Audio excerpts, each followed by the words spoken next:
Hey, I'm back with more updates about this beautiful ring that I was talking to you guys about, and I can't wait to tell you what I learned. Everyone was telling me to go find a local jeweler who could take a look at it and tell me more about the piece before I did anything to it. Honestly, I had a whole bag of things that I needed to take to get appraised and evaluated, so I decided to just take the day and go learn as much as I possibly could about this ring and share that information with you. So here is the bag that I've just been filling up over the years. The first place I went to was Jeffrey's Jewelry Design Studio in Federal Way. Not only did they have the coolest dogs I'd ever seen aside from my own, but they also had some of the most dazzling pieces I had ever seen. This place told me all about my ruby ring. And for some of the more natural gemstone or quartz pieces, they recommended I go to this place in Kent, which I was a huge fan of. I ended up spending like well over an hour here because everything was dinosaur themed and I loved it. It's called Jerry's Rock and Gem, and as you can see, they definitely live up to the name. They were monumentally useful when it came to helping me identify a few pieces that I'm going to talk about here soon. Biggest things I loved learning about with this ring is that it is absolutely a ruby and it is in fantastic condition, he said, and that the color is just highly sought after. Look at that.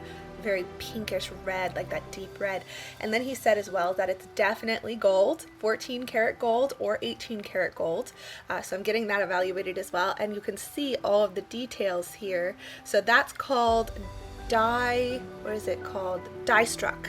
So this is called die struck, and it's when it's done by hand and not done by a mold. So it's much more intricate, much more delicate and fine, and the details really pop. So just so many amazing things about this piece. I also finally got an update on this ring that I'm sure a lot of you remember from previous videos. It is absolutely Christ appraised. Before any of you freak out and go, oh, that must be worth so much money, the stone is actually in pretty good condition. However, the little tiny ones on the side, it's not malachite or massachite, the little tiny stones have gone to hell in a handbasket.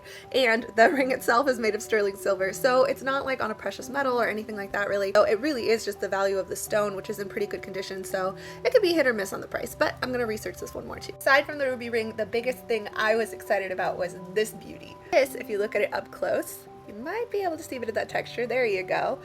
Guess what this is? This has been sitting in my little appraisal bag for probably over a year because I just have refused to go, and I've just been putting them all in a bag as I've gone through my collections. Turns out it is indeed blue coral.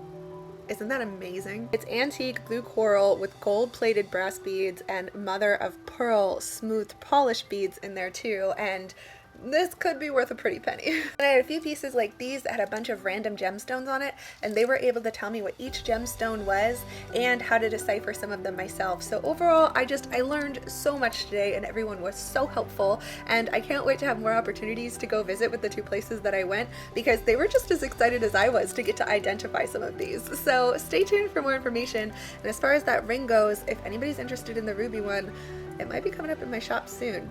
So stay tuned.